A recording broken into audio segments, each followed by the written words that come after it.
years, my clients and colleagues have said to me that they just need a Rosie in their pocket.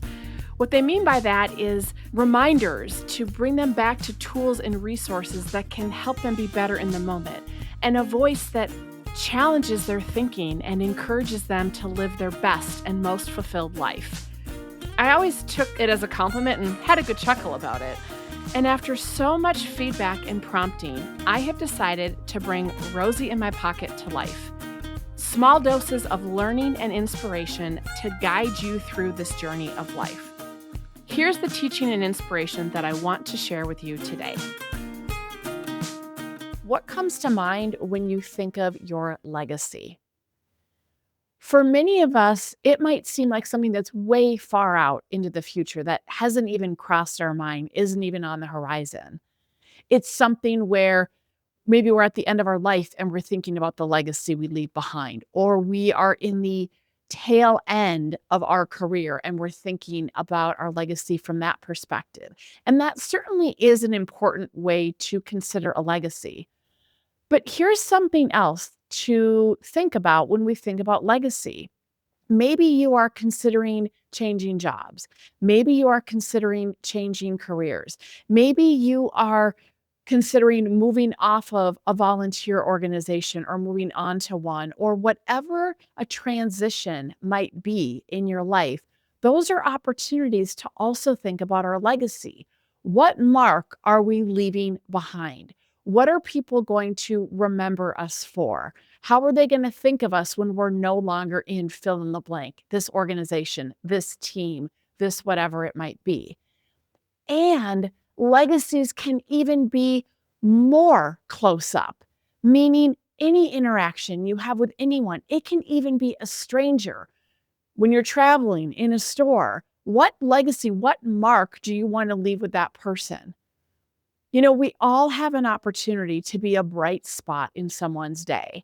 And I can't tell you how many times lately, whether we have been at a restaurant and it's been hectic and they've been backed up, or traveling and there are delays, and the people who are serving us say something like, "Thank you for being so gracious," or "Thank you for being so cool about it."